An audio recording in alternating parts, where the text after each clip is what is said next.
Let's take a quick look back at a story. This is one we told you about last week, and we played a clip from this critical race theory whistleblower, as he's being called, this guy Tony Kenneth, who's involved in the Indiana public school system, or at least he was involved in the Indiana, as you might imagine. He was involved until he decided to speak out and actually tell the truth about critical race theory, saying that actually we do have critical race theory in the classrooms. We do teach it.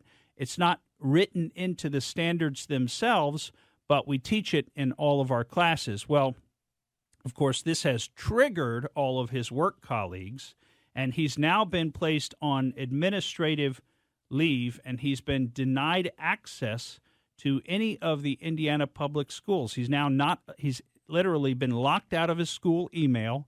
He's been locked out of his school Google Drive by the Indianapolis Public Schools, which has about 23,000 students in it, by the way. And he's now been required to work from home, although he's now just been placed on leave. So he was required to work from home when he first came out with the video. That lasted about 2 weeks. We played the video for you last week. Now he's just been placed completely on leave. And the reason is that staff at the various schools have clinical anxiety, they've reported, over working with him to the point that phone calls had to be made to each team member before he entered the office so that they could avoid seeing him. Their mental health is so fragile that they couldn't possibly be in the room when he walked into the room.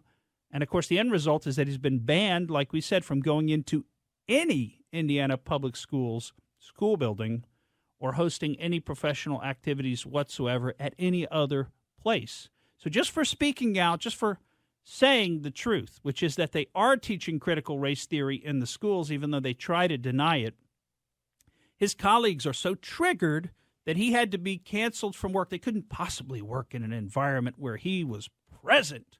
I mean, do you remember the old phrasing, I may disagree with what you say, but I'll defend your right to say it? You remember that old phrasing? That's what we call long ago we heard that. Yeah, it wasn't that long ago that existed. But you're right, Pat George. That doesn't exist anymore. Now, I can't stand to be in the same room with you if I don't agree with what you're saying, particularly if what you're saying is the truth, and so we have no defense to it, and you're just exposing what's actually going on. Then we really hate you, right? That's the new normal, too. So now you're going to pay more for stuff, and if you tell the truth on various issues, you won't even have a job. We'll have some more about that as we get to some of the medical professionals who can't tell the truth about things. Thank you for listening to the Morgan Streetman Show. We hope you enjoyed what you heard, and if you did, please click like and subscribe to help us out. And remember that we recommend that you exercise your brain at least once a week.